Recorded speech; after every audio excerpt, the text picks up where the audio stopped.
गरुड़ पुराण के अनुसार मृत्यु से पूर्व मनुष्य को यह 7 संकेत मिलते हैं। आज इस प्राचीन कथा के माध्यम से हम जानेंगे कि एक गाय, गिद्ध, तोता, बाघ आदि प्राणियों ने एक ब्राह्मण को मृत्यु के कौन से संकेत बताए और इन संकेतों को जानने के बाद मनुष्य को क्या करना चाहिए, इसका भी उत्तर इस कथा में दिया गया है। यह कथा अत्यंत ज्ञानवर्धक है, इसलिए प्रत्येक मनुष्य को इस कथा को पूरा सुनना आवश्यक होना चाहिए। इस कथा में आपको अनेक जीवन उपयोगी ज्ञान की बातें पता चलेगी जो आपके जीवन को सुखमय बना सकती है। तो चलिए शुरू करते हैं। पुराने समय की बात है। मध्य देश के एक सुंदर नगरी में हरिदास नामक एक ब्राह्मण निवास करता था। वह अपनी भक्ति, विद्वता और नेक स्वभाव के कारण पूरे गांव में प्रसिद्ध था। हरिदास भगवान विष्णु का परम भक्त था और नित्य नियम से उनकी पूजा करता था। उसके घर में धन धान्य और सुख समृद्धि की कोई कमी नहीं थी। परिवार प्रेम और उल्लास से भरा हुआ था, लेकिन इन सब के बावजूद हरिदास के मन में एक ऐसा भय छुपा हुआ था जिसने उसके सुखी जीवन को अंधकारमय बना दिया था। वह हर समय मृत्यु के बारे में सोचता रहता। रात को जब सो जाता तब हरिदास अकेला बैठकर यह सोचकर बेचैन हो जाता कि उसकी मृत्यु के बाद परिवार का क्या होगा। उसकी संपत्ति, उसके प्रियजन, उसका यह शरीर, यह सब एक दिन समाप्त हो जाएगा। उसका यह भय दिन प्रतिदिन बढ़ता गया। उसे नींद नहीं आती, भोजन का स्वाद फीका लगने लगा और उसका मन किसी भी चीज में नहीं लगता। जीवन की शांति और आनंद पूरी तरह से समाप्त हो गए थे। आखिरकार एक दिन हरिदास ने यह भय से छुटकारा पाने का निर्णय लिया। उसने सोचा, मुझे मृत्यु का रहस्य जानना होगा। यदि मैं समझ सकूं कि मृत्यु से पहले क्या संकेत मिलते हैं तो शायद मैं इस भय से मुक्त हो सकता हूं। विचार के साथ हरिदास ने अपने परिवार और संपत्ति को पीछे छोड़ दिया और नगर नगर भटकने लगा। वह जहां कहीं भी जाता वहां के साधु संतों से मिलता। उन साधु संत से यही प्रश्न पूछता कि हे महात्मा, मृत्यु से पहले मनुष्य को कौन कौन से संकेत मिलते हैं, लेकिन कहीं से भी उसे संतोषजनक उत्तर नहीं मिला। भटकते भटकते एक दिन वह एक घने और भयावह जंगल में पहुंचा।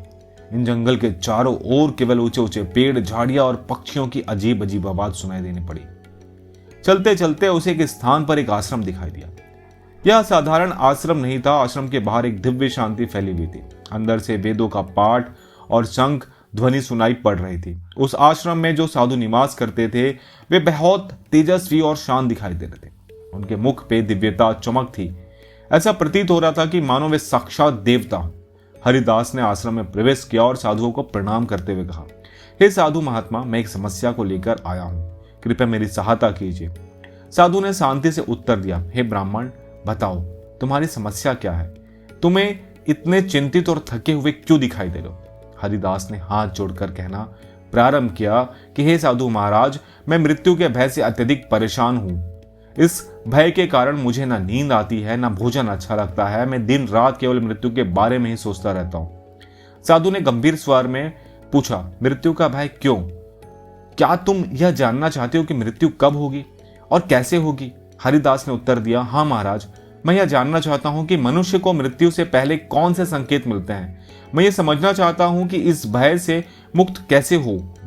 साधु ने हरिदास की बात ध्यान से सुनी और फिर कहा, हे ब्राह्मण, मृत्यु का रहस्य जानने के लिए तुम्हें जंगल की गहराई तक जाना होगा। इस जंगल में जो पशु पक्षी या कोई विचित्र चीज मिले उनसे मृत्यु के विषय में पूछो।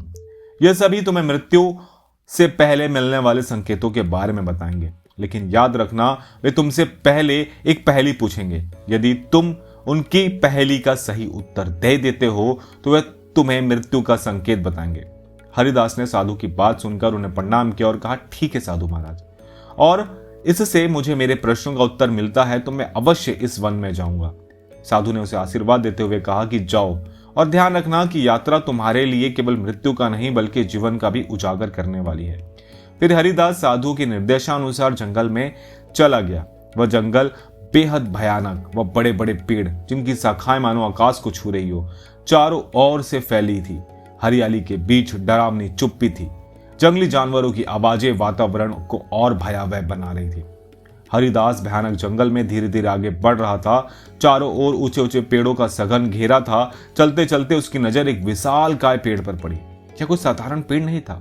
उसकी शाखाएं किसी राजा के मुकुट की तरह फैली हुई थी और तना इतना मोटा था कि उसे 4 लोग भी मिलकर घेर नहीं सकते थे।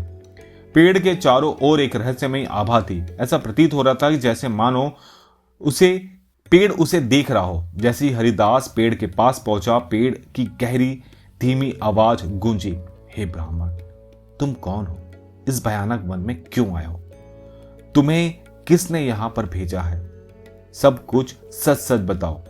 हरिदास ने दोनों हाथ जोड़कर बड़ी विनम्रता से कहा, हे महात्मा, मैं मृत्यु के रहस्य को जानने के लिए यहाँ आया हूं। मुझे यह जानना है कि मृत्यु से पहले कौन कौन से संकेत मिलते हैं। क्या आप मेरी सहायता कर सकते हैं? फिर पेड़ ने धीरे धीरे अपना असली रूप धारण किया।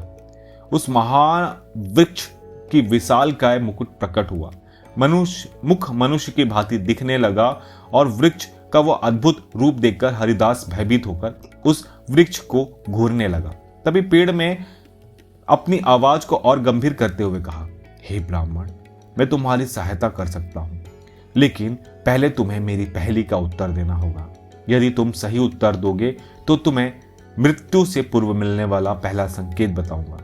हरिदास ने आत्मविश्वास से कहा कि हे वृक्ष, पूछिए, आपकी जो भी पहेली हो उसका उत्तर देने के लिए मैं पूरी तरह से कोशिश करूंगा। पेड़ ने थोड़ी देर चुप्पी साधी और फिर अपनी पहेली पूछी, हे ब्राह्मण, कौन है वे जो बिना पंखों के उड़ता है, बिना पैरों के चलता है और बिना जीभ के बोलता है? हरिदास ने कुछ गहन विचार किया। उसने चारों ओर देखना प्रारंभ किया। उसका ध्यान उस समय बह रही ठंडी हवाओं पर गया। कुछ क्षण बाद उसने मुस्कुराते हुए उत्तर दिया कि हे महावृक्ष, यह तो हवा है।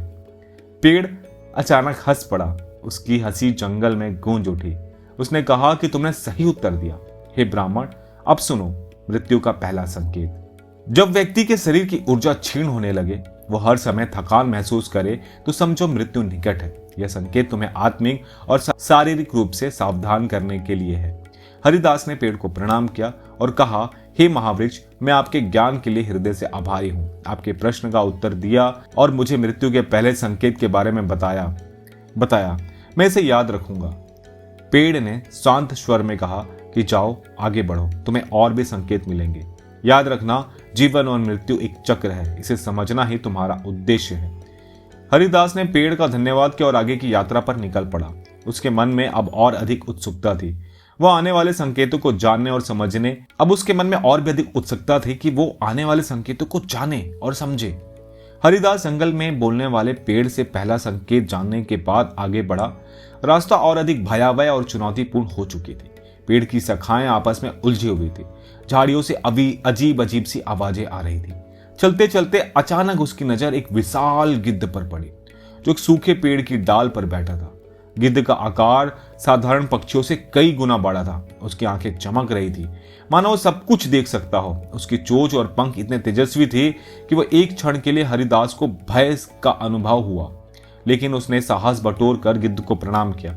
जैसे ही हरिदास उसके पास पहुंचा तो गिद्ध ने गहरी और तीखी आवाज में पूछा, हे मनुष्य, तुम कौन हो और इस घने जंगल में क्या कर रहे हो? हरिदास ने हाथ जोड़कर विनम्रता से कहा कि हे गिद्ध, मैं एक साधारण ब्राह्मण हूं। मैं मृत्यु का रहस्य जानने के लिए भटक रहा हूं। मुझे मृत्यु से पूर्व मिलने वाले संकेतों के बारे में जानने की जिज्ञासा है। कृपया मेरी सहायता करें। गिद्ध ने अपनी पंखों को फैलाते हुए कहा कि मैं तुम्हारी सहायता कर सकता हूं, लेकिन उसके लिए तुम्हें मेरी पहेली का उत्तर देना होगा। यदि तुम उत्तर सही दोगे तो मैं तुम्हें मृत्यु से पूर्व मिलने वाला एक महत्वपूर्ण संकेत बताऊंगा। हरिदास ने कहा, पूछिए हे महाज्ञानी गिद्ध, मैं आपका जो भी सवाल हो मैं उसका उत्तर देने का पूरा प्रयास करूंगा। गिद्ध ने अपनी तीव्र दृष्टि हरिदास पर टिकाते हुए पूछा कि हे मनुष्य, क्या है वह चीज जो पैदा होने के साथ ही हर पल घटती रहती है लेकिन कभी समाप्त नहीं होती? हरिदास ने थोड़ी देर विचार किया। उसने अपनी यात्रा, समय और जीवन के चक्र के बारे में सोचा। कुछ ही क्षण बाद उसने उत्तर दिया कि हे गिद्ध महाराज, इसका उत्तर समय है। समय हर पल कम होता है, लेकिन यह अनंत है और कभी समाप्त नहीं होता। गिद्ध ने अपनी तीखी आवाज में हंसते हुए कहा कि सही उत्तर दिया। हे ब्राह्मण, अब सुनो मृत्यु का दूसरा संकेत। जब व्यक्ति की इंद्रियां जैसे सुनने और देखने की शक्ति कमजोर होने लगे तो समझो मृत्यु निकट है। हरिदास ने ध्यानपूर्वक गिद्ध की बात को सुना और गिद्ध को प्रणाम करते हुए कहा कि हे महाज्ञानी गिद्ध, मैं आपके ज्ञान का आभारी हूं। आपने मुझे मृत्यु के दूसरे संकेत के बारे में बताया जो मेरे लिए अत्यंत महत्वपूर्ण है। गिद्ध ने अपने पंख झटकते हुए कहा, हे मनुष्य, याद रखना, जीवन और मृत्यु के बीच संतुलन को समझने के लिए इन संकेतों का ज्ञान आवश्यक है। अब आगे बढ़ो, तुम्हारी यात्रा अभी पूरी नहीं हुई है। हरिदास ने गिद्ध का धन्यवाद किया और अपने मार्ग पर चल पड़ा। उसके मन में अब और अधिक जिज्ञासा थी कि आने वाला संकेत क्या है और रहस्य क्या होने वाला है। जंगल की यात्रा उसे हर पल मृत्यु के सत्य के और करीब ले आ रही थी।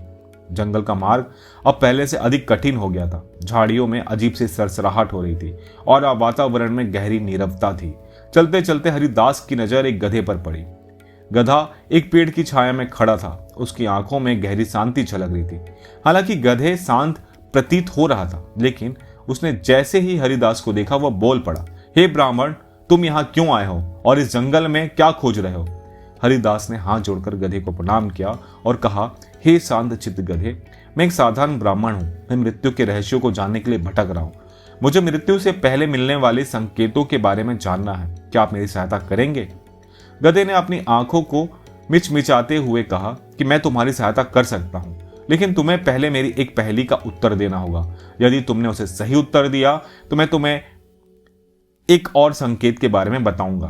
हरिदास ने पूछा, हे ज्ञानी गधे, मैं उत्तर देने का पूरा प्रयास करूंगा। गधे ने गंभीर स्वर में पूछा, हे ब्राह्मण, वह क्या है जो जितना खाली होता है उतना ही भारी महसूस होता है? हरिदास ने कुछ क्षण गहराई से विचार किया तो उसने अपने जीवन और अनुभवों के बारे में सोचा। फिर उसने मुस्कुराते हुए उत्तर दिया, यह तो चिंता है। चिंता जितनी अधिक होती है उतना ही भारीपन महसूस होता है, भले ही वह असल में कुछ ना हो। गधा अपने सर को हिलाते हुए बोला, सही उत्तर। अब सुनो, मृत्यु का संकेत। जब व्यक्ति के बाल सफेद होने लगे और त्वचा पर झुर्रियां पड़ने लगे तो यह संकेत है कि मृत्यु धीरे धीरे करीब आ रहा है। यह शरीर के क्षय का प्रारंभ होता है जो अंततः मृत्यु की ओर ले जाता है। हरिदास ने गधे को प्रणाम करते हुए कहा कि हे ज्ञानी गधे, मैं आपके ज्ञान का हृदय से आभारी हूं। आपने मुझे मृत्यु के तीसरे संकेत के बारे में बताया जो मेरे लिए बहुत ही मूल्यवान है। गधे ने शांत स्वर में कहा कि हे ब्राह्मण, तुम्हारी यात्रा भी समाप्त नहीं हुई है। इन संकेतों का ज्ञान तुम्हें जीवन और मृत्यु के सत्य को समझने में मदद मिलेगा। हरिदास ने गधे को धन्यवाद दिया और आगे बढ़ गया। वह पहले से अधिक उत्सुक चिंतनशील था कि हर संकेत उसकी मृत्यु के सत्य और जीवन के उद्देश्य के लिए निकट ला रहा है। वह जंगल के गहरे हिस्से में प्रवेश कर चुका था। चारों ओर माहौल और भी ज्यादा भयावह होता जा रहा था। विशालकाय पेड़ों के बीच अंधकार ने अपनी डेरा जमा लिया था। पक्षियों और जंगली जानवरों की आवाजें वातावरण को रहस्यमयी और डरावना बना रही थी। कुछ दूरी तय करने के बाद अचानक हरिदास की नजर एक विशाल बाग पर पड़ी चट्टान के पास खड़ा था। हरिदास की नजर एक विशाल बाग पर पड़ी जो कि एक चट्टान के पास खड़ा था। उसकी आंखें मानो हरिदास की आत्मा को भेद रही थी।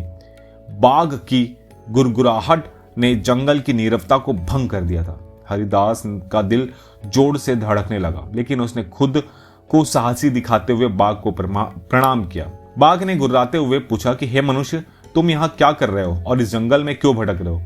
हरिदास ने डरते डरते कहा कि हे जंगल के राजा, मैं मृत्यु के रहस्य को जानने के लिए यहाँ आया हूँ। मुझे मृत्यु के पहले मिलने वाले संकेतों की जानकारी चाहिए। कृपया मेरी सहायता करें। बाघ ने अपने विशाल पंजों को जमीन पर पटकते हुए कहा कि मैं तुम्हारी मृत्यु को एक संकेत बता सकता हूँ, लेकिन पहले तुम्हें मेरी एक पहेली का उत्तर देना होगा। यदि तुमने सही दिया तो मैं मृत्यु का संकेत बताऊंगा। हरिदास ने सिर झुकाकर कहा, हे महाबली बाघ, मैं पूरी प्रयास करूंगा कि आपकी प्रश्नों का उत्तर सही से दे सकूं। बाघ ने अपनी गहरी आवाज में पूछा कि हे ब्राह्मण, वह क्या है जो देखने में खाली है लेकिन अपने भीतर सब कुछ समेटे हुए है? हरिदास ने कुछ पल के लिए सोचा। उसे अपनी यात्रा के अनुभव और मृत्यु के संकेतों की सीख याद आई। उसने आत्मविश्वास से कहा कि आकाश को हम खाली और शून्य के रूप में देखते हैं, लेकिन यह अपने भीतर पूरी सृष्टि, हवा, बादल, सूरज, चांद, तारे सब कुछ समेटे हुआ है। बाघ ने अपनी गुर्राहट रोक दी और एक धीमी हंसी के साथ कहा कि तुमने बिल्कुल सही उत्तर दिया। ब्राह्मण, अब सुनो मृत्यु का संकेत। शरीर की त्वचा का पीली या काली पड़ना और चेहरे का तेजहीन हो जाना मृत्यु के निकट आने का महत्वपूर्ण संकेत है। यह संकेत इस बात को दर्शाता है कि शरीर की जीवन ऊर्जा क्षीण हो रही है और आत्मा धीरे धीरे शरीर से विदा लेने की तैयारी कर रहा है। हरिदास ने बाघ को प्रणाम करते हुए कहा कि हे महाबली, मैं आपके ज्ञान के लिए आभारी हूं। आपने मुझे मृत्यु का चौथा संकेत दिया है जो मेरे लिए अत्यधिक मूल्यवान है। बाघ ने अपने चमकती हुई आंखों से उसे देखा और कहा कि याद रखना, मृत्यु केवल अंत नहीं है बल्कि एक नई शुरुआत है। अब आगे बढ़ो, तुम्हें और भी सीखना है। हरिदास ने बाघ का धन्यवाद किया और अपनी यात्रा पर आगे बढ़ा। जंगल अब और भी गहराई में प्रवेश कर चुका था। अपनी जिज्ञासा मृत्यु के संकेतों को लेकर वो बढ़ा जा रहा था। उसकी यात्रा उसे हर कदम पर मृत्यु के सत्य के और करीब ला रही थी। पहले से भी अधिक रहस्यमय और शांत हो चुका था ये जंगल। बड़े बड़े वृक्षों के बीच में एक पगडंडी उसे एक अधिक अंदर ले जा रही थी। जंगल के इस भाग में वातावरण बहुत ही अजीब सा था, ना तो डरावना और ना ही सामान्य, बल्कि ऐसा लग रहा था कि जैसे यह स्थान किसी दिव्यता से भरपूर हो। कुछ दूर चलते चलते हरिदास की नजर एक विशाल गाय के पर पड़ी। गाय का रूप अलौकिक था। उसका शरीर में सुनहरी आभा से चमक रही थी। उसकी आंखों में गहरी करुणा झलक रही थी। वह बिल्कुल शांत खड़ी थी, मानो अपने चारों ओर हर रहस्य को जानने वाली हो। हरिदास ने उन गाय के दिव्य रूप को देखकर एक अलग सी शांति का अनुभव किया। उसने तुरंत गाय को प्रणाम किया और विनम्रता से कहा, हे गौ माता, मैं मृत्यु के रहस्य को समझने के लिए भटक रहा हूं। मैंने इस जंगल में अनेक संकेत प्राप्त किए हैं, लेकिन अब मुझे आपकी सहायता की आवश्यकता है। क्या आप मुझे मृत्यु से पहले मिलने वाले संकेत के बारे में बता सकती हैं? गाय ने अपने शांत और करुणामय स्वर में कहा कि हे ब्राह्मण, मैं तुम्हारी सहायता अवश्य करूंगी, लेकिन पहले मेरी एक पहेली का उत्तर दो। यदि तुम सही उत्तर दोगे तो मैं तुम्हें मृत्यु का संकेत बताऊंगी। हरिदास ने कहा कि हे मां, पूछिए, मैं पूरा प्रयास करूंगा कि आपको एक सही उत्तर प्रदान करूं। गाय ने अपनी बड़ी आंखों को छपकाते हुए पूछा कि वह कौन सा अमृत है जो बिना पिए ही जीवन को बनाए रखता है और बिना देखे ही हर प्राणी के लिए आवश्यक होता है। हरिदास ने थोड़ी देर सोचा, अपने जीवन और प्रकृति के बारे में विचार विमर्श करने लगा और उसने तुरंत ही स्पष्ट हो गया कि यह तो प्राण वायु है। बिना प्राण वायु के कोई भी जीवित नहीं रह सकता। यह जीवन का आधार है। गाय ने प्रसन्न होकर सर हिलाया और कहा, सही उत्तर। हे ब्राह्मण, तुम्हारी बुद्धि और एकाग्रता प्रशंसनीय है। अब सुनो मृत्यु का एक और संकेत। जब व्यक्ति का शरीर भोजन के प्रति उदासीन हो जाए, वह खाने का स्वाद ना ले पाए, तो समझो मृत्यु का समय निकट है। यह संकेत शरीर और आत्मा के पृथक्करण का प्रारंभ है। हरिदास ने ध्यानपूर्वक गाय के वचन को सुना और उसे प्रणाम करते हुए कहा कि गौ माता, मैं आपके इस दिव्य ज्ञान के लिए आपका आभारी हूं। आपने मुझे मृत्यु का एक और महत्वपूर्ण संकेत से अवगत कराया है। यह मेरे लिए अत्यंत मूल्यवान है। गाय ने ममता भरी मुस्कान के साथ कहा कि जाओ हे ब्राह्मण, अभी तुम्हारी यात्रा समाप्त नहीं हुई है, आगे बढ़ो। मृत्यु के सत्य को पूर्णता से समझने का प्रयास करो और याद रखो, ज्ञान और समझ से ही जीवन और मृत्यु के चक्र को स्वीकार करना संभव है। हरिदास ने गाय को धन्यवाद दिया और अपनी यात्रा पर आगे बढ़ा। उसके मन में अब और अधिक उत्सुकता थी। हर संकेत उसे जीवन और मृत्यु के बीच छुपे गहरे रहस्यों को समझने के लिए प्रेरित कर रहा था। थोड़ी देर चलने के बाद हरिदास की नजर एक सुंदर तोते पर पड़ी। वो एक ऊंचे पेड़ की शाखा पर बैठा था। उसकी आंखों में चमक और लाल ढाल ने अद्भुत आत्मविश्वास था। ऐसा लग रहा था कि वे केवल एक पक्षी नहीं बल्कि किसी विशेष ज्ञान का स्रोत है। जैसे ही हरिदास ने उसे देखा, तोता बोल पड़ा, हे ब्राह्मण, तुम कौन हो? इस जंगल में क्यों भटक रहे हो?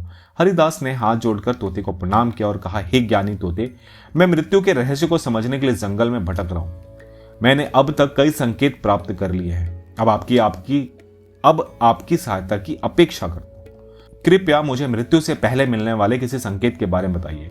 तोता ने अपनी गर्दन को इधर उधर घुमाते हुए कहा कि मैं तुम्हारी सहायता कर सकता हूं, लेकिन उसके लिए तुम्हें मेरे एक पहेली का उत्तर देना होगा। यदि तुम सही उत्तर दे पाए तो मैं तुम्हें मृत्यु का अगला संकेत अवश्य दूंगा। हरिदास ने उत्सुकता से कहा कि पूछिए तोता जी, मैं आपके उत्तर देने का पूरा प्रयास करूंगा। तोता ने तीव्र स्वर में पूछा, हे ब्राह्मण, वो कौन सी चीज है जो हमेशा दूसरों की नकल करती है लेकिन खुद कभी मौलिक नहीं होती? हरिदास ने कुछ पल के लिए विचार किया। उसने पेड़ों के नीचे फैली हुई छाया पर ध्यान दिया और मुस्कुराते हुए उत्तर दिया, यह है छाया, यानी परछाई। छाया हमेशा दूसरों की नकल करती है लेकिन उसकी अपनी कोई भी पहचान नहीं होती। तोता ने हंसते हुए कहा, बिल्कुल सही, ब्राह्मण तुम्हारी बुद्धि और ज्ञान की प्रशंसा करता हूं। अब सुनो मृत्यु का संकेत। व्यक्ति के सपने में डरावने और विचित्र होने लगे और गहरी और शांत नींद ना ले पाए तो समझो मृत्यु निकट है।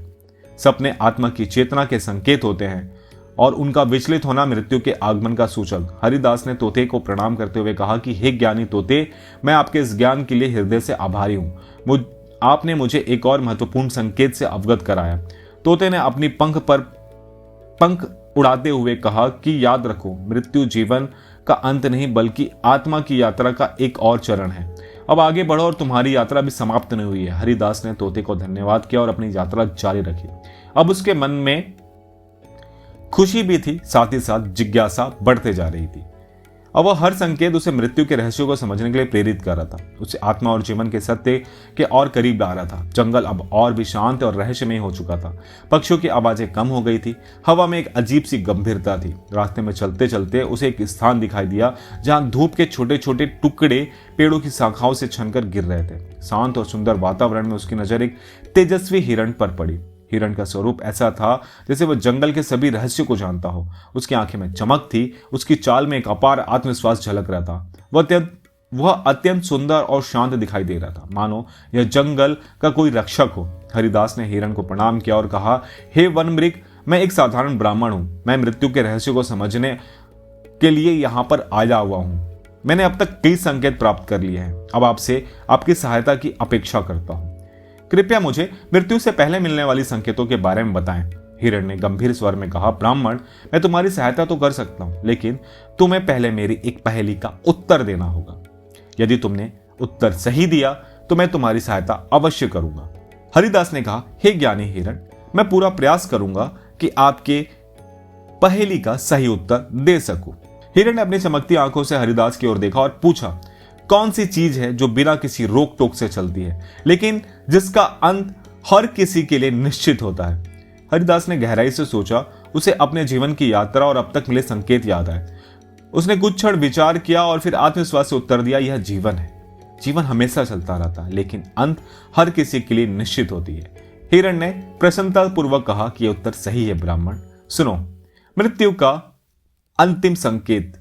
जब व्यक्ति की सांसें असामान्य हो जाए, वह भारी थकावट महसूस करे, व्यक्ति की सुनने और सूंघने की शक्ति कम हो जाए, कान में गूंज या अजीब अजीब आवाज सुनाई दे, उसकी दृष्टि भी क्षीण होती चली जा रही हो, उसके आसपास खड़े लोग भी उसे दिखाई ना दे, तो यह मृत्यु का संकेत है। और यह अंतिम संकेत है जो बताता है कि जीवन का अंत निकट है। हरिदास ने ध्यानपूर्वक हिरण के वचन सुने और उसे प्रणाम करते हुए कहा, हे ज्ञानी वन मृग, मैं आपके ज्ञान का हृदय से आभारी हूं। आपने मुझे मृत्यु के अंतिम और 7वें संकेत के बारे में बताया। यह मेरे जीवन के लिए अत्यंत मूल्यवान है। हिरण ने शांत स्वर में कहा कि याद रखना, मृत्यु केवल एक अंत नहीं बल्कि आत्मा की यात्रा का एक नया अध्याय है। अब तुम अपनी यात्रा पूरी कर चुके हो, लौट जाओ। इस ज्ञान का उपयोग अपने जीवन को समझने और जीने में करो। हरिदास ने हिरण को धन्यवाद किया और उसकी बुद्धिमत्ता की प्रशंसा करते हुए अपनी यात्रा समाप्त करने का निर्णय लिया। 7 संकेत जानने के बाद हरिदास ने उस जंगल से वापस आया, साधु की कुटिया पहुंचा और वहां पहुंचने के बाद वो थोड़ा थका हुआ था, लेकिन उसकी आत्मज्ञान और सत्य के प्रकाश से वो भर चुका था। जंगल का हर अनुभव, हर संकेत उसे जीवन के गहरे रहस्यों के करीब ले आया था। जब वो साधु की बातों का पालन किया और जंगल के प्रत्येक संकेत को समझा, हरिदास ने साधु को प्रणाम किया और कहा कि मैंने आपके कहे अनुसार मैंने 7 वचन तो प्राप्त कर लिए हैं, किंतु आप इसका गूढ़ अर्थ मुझे समझाइए। तो साधु ने हरिदास की ओर शांत और गंभीर दृष्टि से देखा। उन्हें कहा कि हे ब्राह्मण, तुम्हारी यात्रा केवल एक मृत्यु को समझने का नहीं बल्कि जीवन को जानने का भी संकेत था। तुम्हें मिले इस सत्य को प्रकट करते हुए जीवन नश्वर है। साधु ने कहा, हे ब्राह्मण, इन संकेतों को जानने का उद्देश्य तुम्हें यह समझना था कि मृत्यु से डरने की आवश्यकता नहीं है। मृत्यु एक अनिवार्य सत्य है जो व्यक्ति धर्म, सत्य और भक्ति का पालन करता है वह न केवल इस मृत्यु की सहजता से स्वीकार करता है बल्कि मृत्यु के बाद आत्मा को शांति और मोक्ष भी प्राप्त होता है। मृत्यु का भय केवल उसे होता है जिसने अपने जीवन को व्यर्थ में बिताया हो। अच्छा जीवन जीने वाला व्यक्ति मृत्यु के डर के रूप में नहीं बल्कि एक नए प्रारंभ के रूप में देखता है। हरिदास ने साधु के चरणों में गिरकर कहा, हे गुरुदेव, आपने मेरी आत्मा के अज्ञानता को अंधकार से मुक्त कर दिया। मैं मृत्यु को न केवल स्वीकार करता हूँ बल्कि उसे जीवन चक्र का आवश्यक हिस्सा मानता हूँ। मैं धर्म, सत्य और भक्ति के मार्ग पर चलने का संकल्प लेता हूँ। साधु ने उसे आशीर्वाद देते हुए कहा कि जाओ ब्राह्मण, अब तुम्हारा जीवन शांति और संतोष से भरा होगा और अपनी इस समझ का दूसरों के साथ भी साझा करो ताकि वे मृत्यु के भय से मुक्त हो सके। हरिदास उन साधुओं की बात सुनता है। अब हरिदास का जीवन पूरी तरह से बदल चुका था। मृत्यु का भय जो उसे प्रतिदिन सताता था अब वो समाप्त हो चुका था। वो जान चुका था कि मृत्यु केवल एक चरण है और धर्म, सत्य और भक्ति के मार्ग पर चलकर उसे सहजता से स्वीकार किया जा सकता है। अब वह अपने परिवार और समाज के साथ शांति और संतोष के साथ जीवन व्यतीत करने लगा। उसके जीवन में अब ना केवल आध्यात्मिकता का प्रकाश था बल्कि वह दूसरे को भी धर्म और सत्य के मार्ग पर चलने के लिए प्रेरित करने लगा। यह कहानी हमें सिखाती है कि जीवन और मृत्यु दोनों के संकेत हमारे चारों ओर मौजूद होते हैं। हमें इन्हें पहचानने और उनसे सीखने की आवश्यकता है। मृत्यु का भय हमें केवल तभी सताता है जब हम जीवन के उद्देश्य को भूल जाते हैं और हम जीवन को समझने और अपने कर्तव्यों को निभाने लगते हैं। तब मृत्यु का भय समाप्त हो जाता है और हम शांति और संतोष के साथ जीवन जीने लगते हैं। दोस्तों, ये कथा मृत्यु के संकेतों के माध्यम से हमें जीवन जीने का कला सिखाती है। हमें यह सीखने को मिला कि हमें अपने जीवन को सकारात्मकता और कर्तव्य परायणता से जीना चाहिए। अगर यह कहानी आपके दिल को छू गई हो तो वीडियो को लाइक करें, ज़्यादा से ज़्यादा लोगों तक शेयर करें और चैनल को सब्सक्राइब करना बिल्कुल ना भूलें। कल हम आपके लिए एक और नई कहानी लेकर आएंगे। तब तक के लिए राधे राधे।